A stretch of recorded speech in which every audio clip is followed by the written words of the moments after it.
오늘 누가복음 2장 10절로 20절 말씀을 통해서 기쁘다 구주 오셨네 라는 제목으로 하나님 말씀 증거하겠습니다.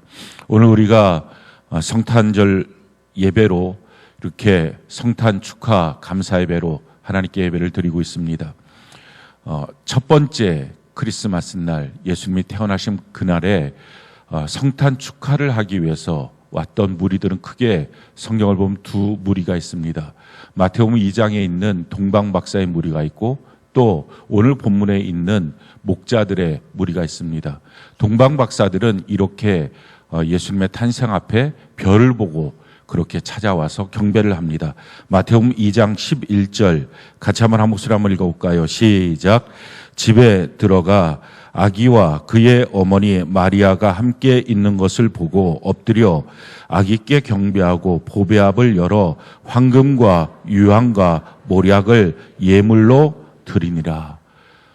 황금과 유황과 모략을 예물로 드리며 엎드려 경배하여 예수님의 탄생을 축하합니다. 그리고 또 다른 무리였던 오늘 이렇게 목자들의 무리들은 이렇게 주님의 탄생을 축하합니다. 20절 오늘 같이 한번 한 목소리 읽어볼까요? 시작.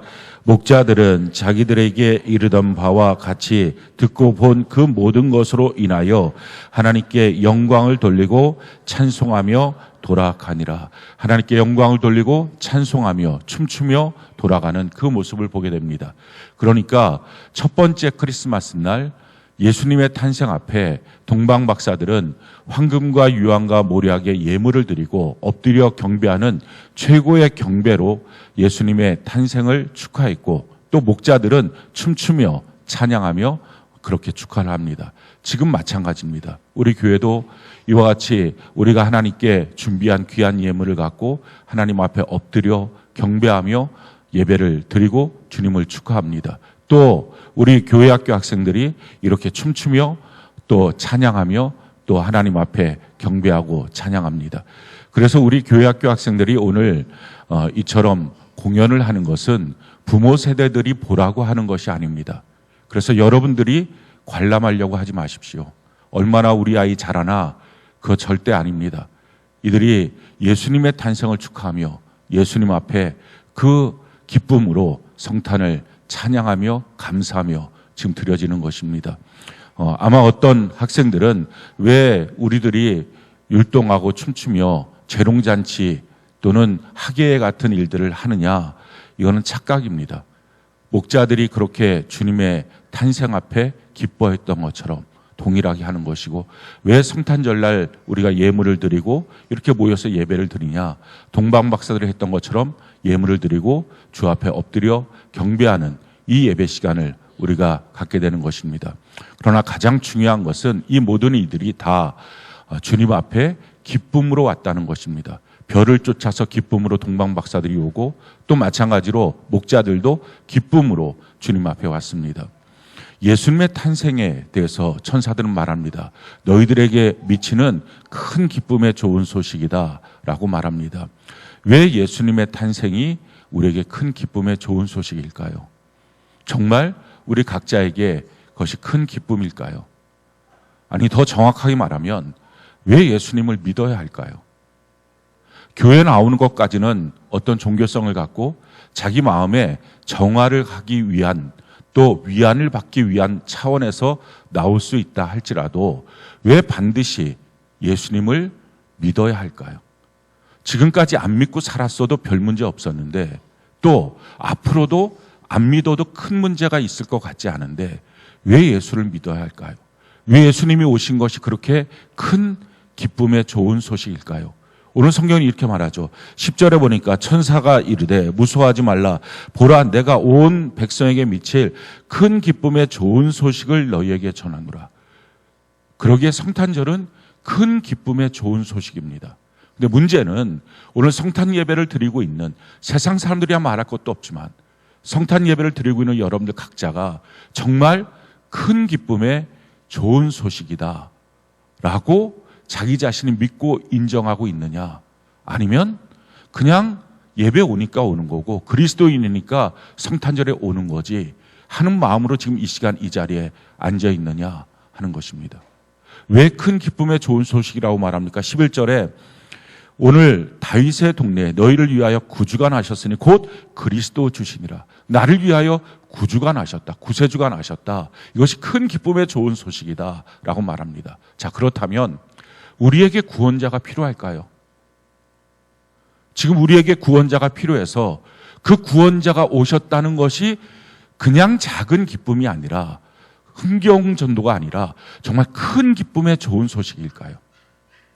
만약 그게 아니라면 더 정확하게 말하면 우리는 이 시간에 헛된 시간을 낭비하고 있는 것입니다. 그래서 우리가 이 사실을 분명히 알아야 됩니다. 왜 예수님이 오신 것이 나에게 구원자가 되시고 나는 또 구원자가 필요한 존재였고 또 뿐만 아니라 왜 이것이 큰 기쁨의 좋은 소식일까 하는 것입니다. 우리 인간들은요, 한꺼풀만 안을 벗겨보면 근본적인 세 가지 문제를 품고 있습니다. 갈등, 결핍, 허무, 이 세 가지입니다. 나이를 초월해서, 직업을 초월해서 그가 어떤 위치에 있든지 상관없이 한꺼풀만 벗겨보면 다 갈등, 결핍, 허무의 근본적인 문제 속에 빠져 있습니다.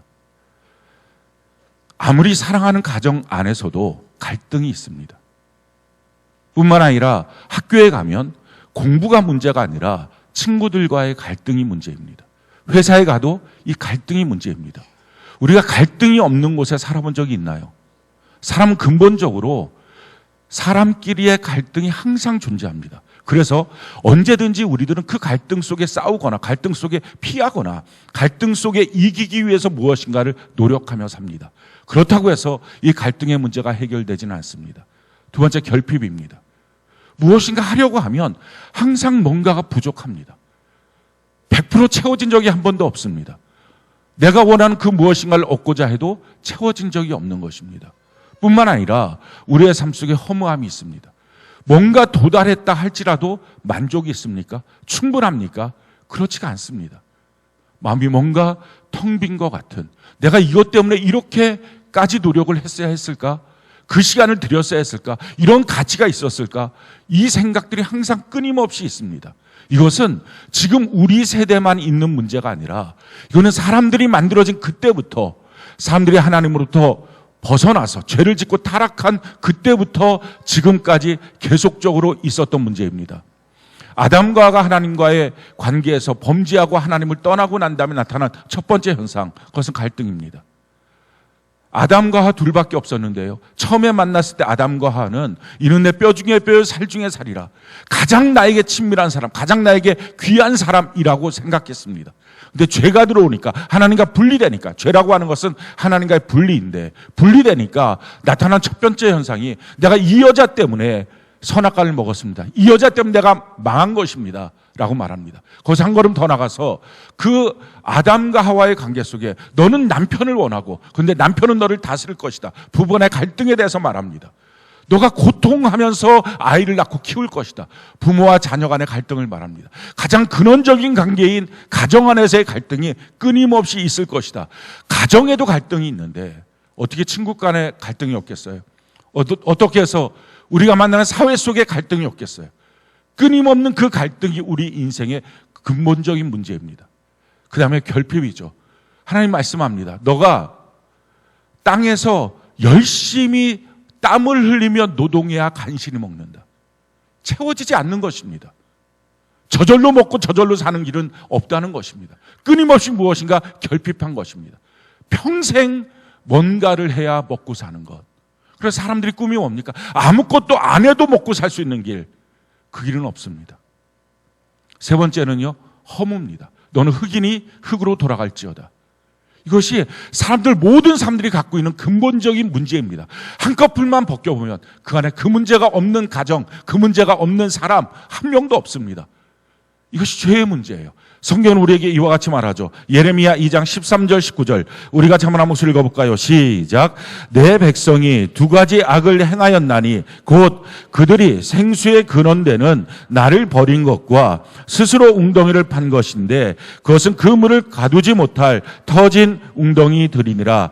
내 악이 너를 징계하겠고 내 반역이 너를 책망할 것이라. 그런즉 내 하나님 여호와를 버림과 내 속에 나를 경외함이 없는 것이 악이요 고통 고통인 줄 알라. 주 만군의 여호와의 말씀이니라. 하나님부터의 분리, 그리고 스스로 무엇인가를 하고 있는 것. 그런데 그것이 터진 웅덩이다라는 것입니다. 너희에게 고통이 뭔지 아니? 너희에게 악이 뭔지 아니?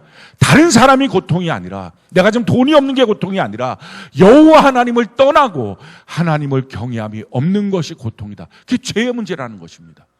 그게 근본적인 우리의 죄의 문제 가운데 해결되지 않는 갈등, 결핍, 허무의 문제 다 품고 삽니다. 그런데 마귀는요, 이 땅을 통치하면서 악으로 통치하죠. 정말 지옥같이 만듭니다. 그래서 이와 같은 죄의 모습을 더 부추깁니다.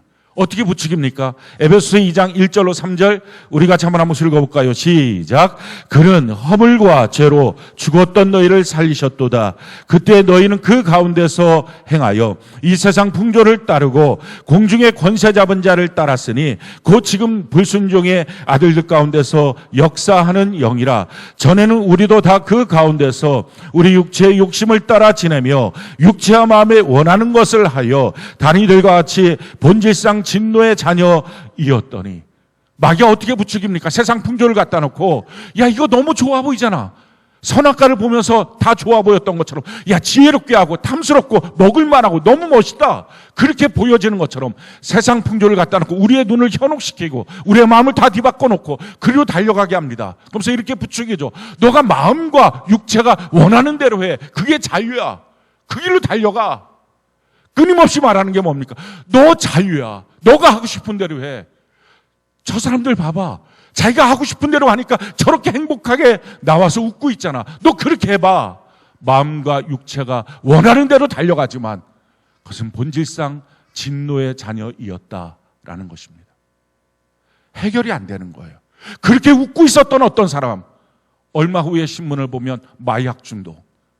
그렇게 잘난 척했던 어떤 사람, 어느 날 건물에서 뛰어내려서 자살. 그 안에도 갈등, 결핍, 허무의 문제가 해결되지 않았다는 것을 볼 수 있습니다. 마귀가 부추겨놓은 이 사회, 그래서 우리 안에 있는 근본적인 문제, 갈등, 결핍, 허무의 이 문제가 해결되지 않은 채로 우리가 지금 살고 있습니다. 그러면서 우리는 가끔 교회를 나와서 말씀을 듣습니다. 어떤 말씀 듣습니까? 이런 말씀이 있죠. 에베소 2장 10절 같이 한번 읽어볼까요? 시작. 우리는 그가 만드신 바라 그리스도 예수 안에서 선한 일을 위하여 지으심을 받은 자니 이 일은 하나님이 전에 예비하사 우리로 그 가운데서 행하게 하려 하심이라. 어느 날 교회를 나와서 누구 친구의 도움이나 또 배우자의 도움이나 부모의 도움이나 자녀의 도움을 통해서 교회를 나옵니다. 나와서 말씀을 듣습니다. 그럴 때 그 말씀 가운데 이런 말씀이 있는 것입니다. 너는 하나님이 만든 작품이야. 너를 향한 하나님의 길이 있어. 넌 일렬로 쭉 세워놓은 인생이 아니라 1등부터 꼴찌까지의 인생이 아니라 하나님이 너의 가고 싶은 그 길, 너를 만드신 하나님이 너보고 가라고 하신 그 선한 길이 있어. 넌 그 길로 가야 돼 라는 말을 듣습니다. 감동도 받죠. 아, 정말 나에게 그런 길이 있다고? 나 같은 자가 하나님의 작품이라고. 그런데 그것뿐입니다. 어느 날 베드로가 안드레의, 자기 동생 안드레의 손을 잡고 예수님을 첫 번째 만납니다. 그 예수님을 만나자마자 예수님이 말합니다. 너는 시몬이지만 너 장차 게바가 되리라. 너는 갈대처럼 흔들리는 인생 시몬이지만 넌 장차 게바, 반석 같은 인생이 될 것이다. 큰 감동을 받았을 겁니다.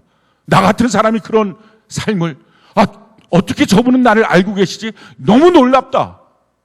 그런데 그것뿐이었어요. 그냥 돌아갔어요. 얼마나 많은 그리스도인들이 그런 말에 감동을 잠깐 받고 돌아갑니까? 그냥 어떤 꿈을 꾸다가 돌아가는 것처럼 다시 현실로 돌아가서는 똑같은 모습으로 돌아갑니까? 이유는 뭡니까?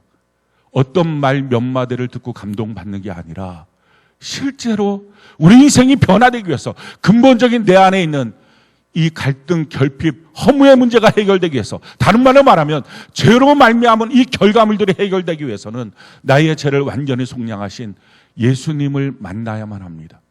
예수님은 어떤 분이기에 우리의 인생의 이 근본적인 문제가 해결될 수 있을까요?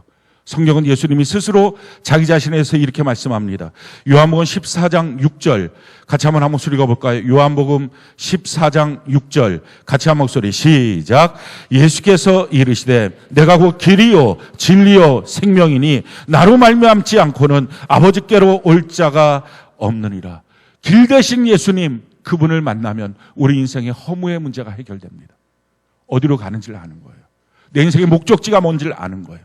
진리 대신 예수님을 만나면 인생의 갈등의 문제가 해결됩니다. 왜 갈등이 생깁니까? 각자가 자기 자신이 기준이니까, 자기 마음에 들지가 않으니까, 그래서 갈등입니다. 근데 진리 대신 이 예수님을 만나면, 진리가 있으면 너와 내가 기준이 아니라 진리가 기준이니까 진리 앞에 서로 맞출 줄 압니다. 기준이 생기는 것입니다. 생명을 만나면 결핍의 문제가 해결됩니다. 뭔가 더 채워져서 결핍이 없는 게 아니라 내 안에 생명이 들어오면 허무한 욕심 가운데 빠지지 않습니다. 쓸데없는 욕심 가운데 지나치게 달려가지 않습니다. 자기 마음속에 만족이 있습니다. 예수님이 길이요 진리요 생명이십니다. 그래서 예수님은 우리의 죄를 속량하시고 길이고 진리고 생명 되신 예수님 안에 우리의 근본적인 죄로 나타난 결과의 문제들이 다 해결되는 것입니다. 자, 근데 문제는 이거예요. 그 예수님을 만나지 않고서는 소용없다는 거예요. 오늘도 이 얘기를 듣고 그냥 돌아가서는 좋은 얘기였지, 그걸로 끝이에요. 그건 기독교가 아니에요. 그건 종교입니다. 그러니까 여러분들 그런 식으로 교회를 나오고 그런 식으로 신앙생활을 했다면 그건 종교인이지, 예수님을 실제로 만난 적이 없다면 그건 신앙이 아닙니다. 동방 박사들이 만약에 별을 쫓아서 왔는데 결국은 만나지 못하고 돌아갔다고 합시다. 그건 아무 의미 없는 거예요. 이 땅에 예수님이 나셨다는 소식 다 좋아했나요? 그렇지 않아요. 헤롯 같으니 이를 갈면서 미워했어요. 대제사장, 바리새인, 서기관, 장로들 미워했어요. 예수 탄생에 대해서 오늘도 분노하는 사람들이 있습니다. 어떻게든 예수의 이름을 지우려고 애쓰는 사람들도 있습니다. 그런데 우리는 너무 다행이게 그 예수 탄생을 축하하기 위해서 이 시간 모였습니다. 모였다 할지라도 그냥 몇 가지 좋은 말 듣고 돌아가는 차원이라면 그들과 무엇이 다릅니까? 똑같은 거 아니에요? 예수님을 만나지 못한 사람이나 믿지 않는 사람은 다른 것이 전혀 없습니다. 오늘 목자들이 이렇게 기쁨으로 찬송할 수 있었던 이유, 실제로 천사들이 말한 그대로의 예수님을 만났기 때문입니다. 자, 그러면 어떻게 예수님을 만날까요? 오늘 내용은 그 예수님을 만나는 그 방법에 대해서 우리의 구체적으로 보여줍니다. 우리 15절, 16절 같이 한번 한 목소리 읽어볼까요? 15절, 16절 같이 한 목소리. 먼저 우리가 12절, 13절, 11절부터 13절까지, 11절부터 14절까지 우리 같이 한번 한 목소리 읽어봅시다. 시작. 오늘 다윗의 동네에 너희를 위하여 구주가 나셨으니 곧 그리스도 주시니라. 너희가 가서 강보에 쌓여 구유에 누워 있는 아기를 보리니 이것이 너희에게 표적이니라 하더니 호련히 수많은 천군이 그 천사들과 함께 하나님을 찬송하여 이르되 지극히 높은 곳에서는 하나님께 영광이요 땅에서는 하나님이 기뻐하신 사람들 중에 평화로다 하니라. 천사가 와서 말합니다. 너희를 위하여 다윗의 동네에 구주가 나셨다. 그 다윗의 동네에 나신 구주는 강보에 쌓여 있는 아기였다라는 것입니다. 이것이 너희의 표적이다. 그를 찾아서 만나면 너희의 인생의 갈등, 결핍, 허무의 문제는 다 해결된다 하면서 그 수많은 천사들이 하나님께 영광, 땅에서는 모든 사람에게 평화가 아니라 기뻐하심을 받은 사람들에게만 평화예요. 모든 사람에게 사랑이 아니라 하나님의 구원하심을 받은 사람들에게만 사랑이에요. 모든 사람에게 구원이 아니라 예수님을 만난 사람에게만의 구원이에요. 이 놀라운 소식을 전했습니다. 자, 그랬을 때 지금도 여러분들 동일하게 그 말을 들었습니다. 목자들이 어떻게 반응할까요? 이 목자들의 반응이 오늘 우리들의 반응입니다. 예수 믿는 것 지식 아니에요. 정보 아니에요. 오랫동안 알고 있다는 것 다 소용없어요. 실제가 아니면 신앙이 아니고 실제가 아니면 그건 종교일 뿐이에요. 아는 말, 아는 지식 다 소용없어요. 어떻게 이들은 실제가 됐을까요? 어쩜 우리와 똑같을 수 있어요. 단지 천사들이 와서 소식을 전한 거예요. 오늘날 천사 대용품으로 각각 교회의 목회자들을 세워서 이 메시지를 전하는 것이죠. 동일한 메시지를. 근데 중요한 것은 누가 메시지를 전했냐가 중요한 게 아니라 정말 전한 그대로 듣고 어떻게 누구는 실제가 됐느냐. 이게 중요하죠. 어떻게 실제가 됩니까? 우리 15절 16절 같이 한번 목소리 읽어볼까요? 시작. 천사들이 떠나 하늘로 올라가니 목자가 서로 말하되 이제 베들레헴으로 가서 주께서 우리에게 알리신 바 이 이루어진 일을 보자 하고 빨리 가서 마리아와 요셉과 구유에 누인 아기를 찾아서. 자, 이들이 뭐라고 말합니까? 이 말을 전하고 천사들은 갔어요. 내가 그 소식을 누가 나한테 전했느냐? 소용없는 거예요. 누가 나한테 전했느냐? 그게 중요한 게 아닌 거예요. 그 말을 듣고 난 다음에 그들의 반응은 무엇입니까? 어떤 자들은 별이 와서 그냥 보여준 거예요. 구체적으로 말하지도 않았어요. 어떤 자들은 이 천사들이 와서, 또 오늘날에 어떤 자들은 어떤 목회자에 의해서, 어떤 전도자에 의해서, 어떤 선교사에 의해서 그렇게 전달될 뿐입니다. 중요한 것은 그 말들을 듣고 어떻게 반응합니까? 야, 지금 이 베들레헴에서 이런 일들이 이루어졌다고 하는데 우리가 빨리 가서 그것을 한번 보자 라고 하는 결단입니다. 예수님은 결단이 없는 자를 절대로 만나주지 않습니다. 우연히 저절로 어쩌다 신앙생활을 하다 보니까 교회를 계속 오래 다니다 보니까 예수님 만나는 경우는 0%입니다. 단 한 명도 그런 식으로 예수님 만나지 못합니다. 단지 옆에 있는 사람들이 예수 만나는 걸 보면서 괜히 흥분해서 정말인가 보다 정말인가 보다. 그러나 실제로는 그 사람에게는 아닌 거죠. 진짜로 만나셔야 합니다. 남한테 들은 얘기 소용없고 나를 찾아오신 예수님, 나를 만난 그 만남의 기적의 사건을 경험해야 신앙입니다. 우리가 가서 보자라고 결단합니다. 먼저 저는 여러분들이 결단하기를 바라요. 결단 없이 예수님을 만나는 사람은 단 한 명도 없어요. 정말 예수님을 만나야 되겠다. 이게 실제인지 아닌지 만나봐야 되겠다 하는 것입니다. 거짓 신앙생활 하지 마십시오. 더 이상 종교인으로 살지 마십시오. 교회에 그냥 나왔다 갔다 하는 것 의미 없고 가치 없습니다. 못하러 자기에게 의미 없는 일에 돈을 내고 갑니까? 단 1푼이라도 아깝지 않습니까? 길거리 가다가 자기 돈 흘리는 사람 누가 있습니까? 그러나 그것이 살아계신 하나님을 만나고 나면 자기의 전 소유를 드린들 뭐가 아깝겠어요? 헌금은 헌금이어야 가치가 있습니다. 예배는 살아계신 하나님을 만나야 의미가 있는 것입니다. 그런데 어떤 대단한 지식을 갖고 있는 사람, 고관대작이 아니라 이 천대받고 있던 목자들도 야 가서 예수님 정말 만나보자, 진짜인지 한번 보자, 이 결단으로부터 예수님을 만나는 길이 시작을 합니다. 오늘 저는 여러분들이 이 결단이 있으면 좋겠어요. 자, 두 번째 결단하고 난 후에 무엇을 합니까? 16절에 보니까 빨리 가서 라는 것입니다. 하나님이 계신 자리가 있어요. 하나님이 계신 자리가 아닌 엉뚱한 데 가서 찾아봤자 주님 만날 수 없어요. 하나님이 계신 자리, 한마디로 말하면 우선순위예요. 빨리 가야 돼요. 나중에 시간 되면 어느 날 뭐 뒤에도 또 기회가 있겠지. 평생 가도 이 사람 예수 못 만납니다. 그건 제가 장담합니다. 다음 주에 가서 또 만나면 되지.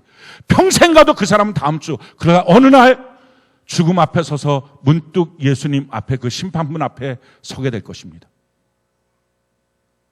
빨리 가서 예수님을 만나는 자리, 하나님을 만나는 자리, 그건 우선순위의 문제예요.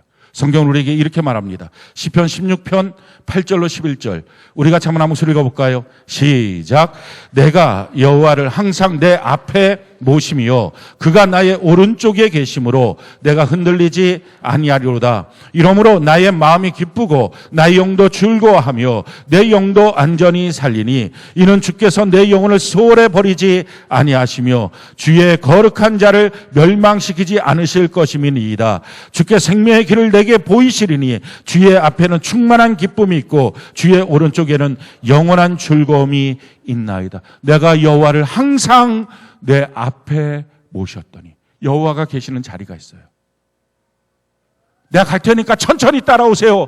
평생 가도 예수님 못 만납니다. 예수님 만나는 자리에 내가 항상 내 앞에 모셨더니 하나님의 일의 자리가 있어요. 마태복음 6장 33절 같이 한번 읽어볼까요? 시작. 그런즉 너희는 먼저 그의 나라와 그의 의를 구하라. 그리하면 이 모든 것을 너희에게 더하시라. 먼저. 여러분 예수님을 만나고 주님을 믿는 일이 항상 후순입니까? 그게 종교인이에요. 그럼 평생 가도 그 신세 벗어나지 못합니다. 항상 먼저 빨리 가서 그 자리에서 예수님을 만나죠. 자, 그 다음에 세 번째, 어떻게 이들이 예수님을 만났을까요? 16절, 다시 한번 읽어볼까요? 16절, 같이 한 목소리, 시작. 빨리 가서 마리아와 요셉과 구유에 두인 아기를 찾는 것입니다. 저절로 눈에 띌 것 같습니까? 내가 예배 가운데 오면 주님이 탁 나타나서, 나야! 내가 너 기다리고 있었어. 그럴 것 같습니까? 어느 날 말씀을 듣다가 진짜 그렇구나. 이럴 것 같습니까? 그렇게 예수님 만난 적 어느 누구도 단 한 번도 없습니다. 찾도록 찾는 것. 그것이 예수님 만나는 길이에요. 성경은 우리에게 이렇게 말합니다. 잠언 8장 17절 같이 한번 읽어볼까요? 시작. 나를 사랑하는 자들이 나를 사랑을 입으며 나를 간절히 찾는 자가 나를 만날 것이라. 간절히 찾는 자. 그가 주님을 만나는 거예요. 찾으십시오. 찾으면 찾아집니다. 왜? 그분은 실제 하시니까. 그래서 이 목자들이 예수님을 만났어요. 만나고 난 다음에 그들이 뭐라고 말합니까? 20절 우리 같이 한번 한 목소리 읽어볼까요? 시작. 목자들은 자기들에게 이르던 바와 같이 듣고 본 그 모든 것으로 인하여 하나님께 영광을 돌리고 찬송하며 돌아가니라. 자기의 이르던 그대로였다는 것을 증거합니다. 어떤 분이 저한테 그러더라고요. 저 목사님을 너무 신뢰하고 존경합니다. 근데 목사님이 하시는 말씀대로 다 순종은 안 돼요. 어디서 틀린 거예요? 신뢰와 존경이 틀린 거죠. 정말 신뢰와 존경이 된다면 어떻게 그가 하는 말이 그대로 순종이 안 될까요? 성경에 대해서 여러분들이 진리라고 믿고 있다면 어떻게 그대로 순종이 안 될까요? 순종이 되는 방법, 결단, 그리고 우선순위, 그리고 가서 찾는 것입니다. 그러면 실제를 만납니다. 왜? 실제 하시니까. 아니 평생 교회를 나오는 사람들이 예수님을 만나지도 못하고 살아계신 예수님과 동행도 못하면서 저는 그 지나친 인내심이 대단한 것 같아요. 어떻게 그렇게 지치지도 않고 무너지지도 않고 만나지도 못한 예수를 그렇게 나올까요? 인내심 하나는 알아줄만 해요. 이거 비아냥거리는 거 맞아요. 근데 왜 비아냥거립니까? 만나라고 하는 간절한 요구예요. 그렇게 비아냥거림의 대상이 아니라 예수님을 만나면 성도가 될 텐데 갈등과 결핍과 허무의 그 인생으로부터 해방이 무엇인지를 알 건데 죄의 속량의 능력이 무엇인지를 알 건데 그래서 인생에 짐지고 가는 그 고통의 삶에서 벗어날 수 있는데 이제는 이 성탄절 동방박사가 예수님을 만난 것처럼 목자들이 예수님을 만난 것처럼 오늘 우리가 예수님을 만나고 예수님을 만나지도 못하고 알고 있었던 지식으로 있었던 헤롯이나 대제사장이나 서기관들이나 바리새인들이나 장로들처럼 정말 멸망받는 인생이 아니라 주님을 제대로 만나고 주님과 동행하며 살아가는 우리 모두가 되기를 예수님 이름으로 축원합니다.